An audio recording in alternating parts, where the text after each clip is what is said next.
Առանձնապես չեմ հետևել խախտումներ, չգիտեմ ինչ եւ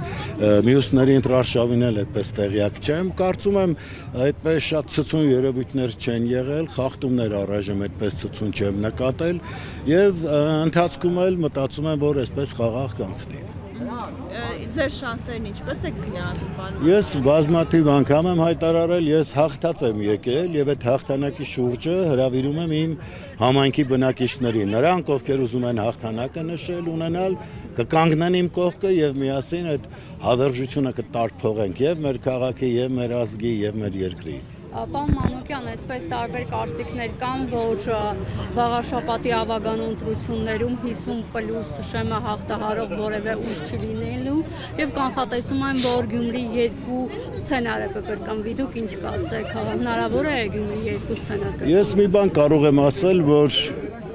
հայերը զարթնում են, մեր երկրի բնակիչները այս թմբիրից դուրս են գալիս։ Դրա վկայությունն է եւ Գյումրին, եւ Փարաքարը, եւ բոլոր այն համայնքները, որտեղ երկրի հակառակ կողմից եկածները պարտվում են, նրանք ովքեր ստով, կեղծիքով, խաբեությամբ զավթեցին իշխանական աթոռները, հիմա ստիպված են լինում հեռանալ այդ աթոռներից, բայց նրանք իհարկե չեն հասցնի հեռանալ, նրանք կանգնելու են հայոց արդարադատության առաջ։ Իսկ մասնավորապես այս Գյումրի 2 սցենարի մասին 50+ զայն դուք կարծում եք, որ ձեր քաղաքական ուժը կհավաքի եւ որ ուժի հետ է հնարավոր կոալիցիա կազմել։ Ես ասել եմ, որ ես իմ փորձությունները կյանքի որքան էլ դժվար է անցել եմ եւ ես չեմ ուզում նոր փորձությունների գնան մարդիկ, բայց սա իմ համայնքի բնակիչների փորձությունն է, սա իմ փորձությունը չէ։ Եթե նրանք ուզում են այդ ինքնիշխանությունը ունենալ ազատ երկրի քաղաքացի լինելու կերպարը, ուրեմն կկանգնեն եւ միասին մենք այդ 50+1-ը, 100+1-ը կունենանք։ Մնացած պարագաներում տեխնիկական հարցեր են, այո, միանալու են բոլոր այն ուժերը, ովքեր հային հայ պահող արժեքներն են վերհանում, ովքեր թույլ չեն տալու հայոց եկեղեցու վրա հարձակումներ եւ բոլոր նրանք, ովքեր պիղծ մտքերով, պիղծ ձեռքերով մոտենում են իմ քաղաքին, մայր տաճարին, մենք թույլ չենք տալու այդ պղծությունը մոտենա Սուրբ Մեռոնին։ Ուղղակի օրը սպասում եք, որ խաղաղ ընտրություններ են լինելու, թե միգուցե միջադեպեր լինեն, հենց իշխանության ներկայացուցիչները մի բան դրթեն։ Չեմ կարծում,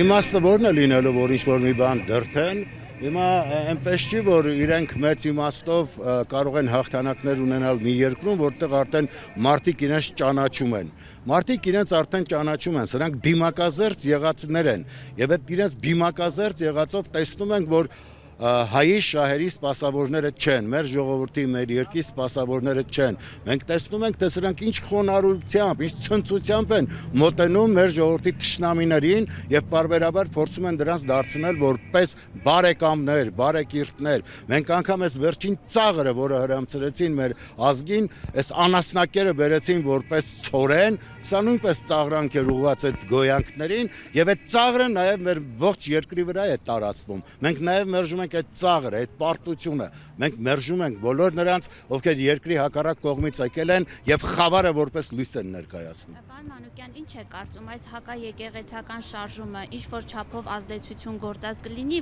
էջմիածնեցիների կարծիքի վրա, այսինքն նախկինում եթե միգուցե գային եւ ձայն տային օրինակ քաղաքացիական պայմանագրին, հիմա չտան։ Վստահ եմ, որ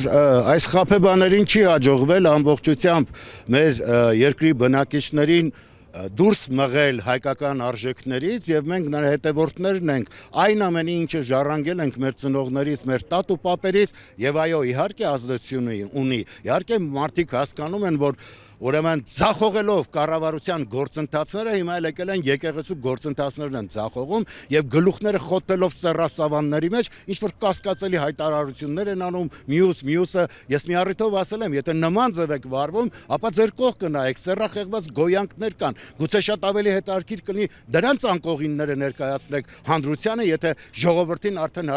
հասցրել եք այդ ճրիշակից ցածր մակարդակին բայց ես ուզում եմ նման բաներից չխոսենք ես ուզում եմ երկրի հակառակ կողմից եկածների մասին այլևս չխոսենք, չհիշենք եւ հաղթանակների շուրջը համախմբվենք։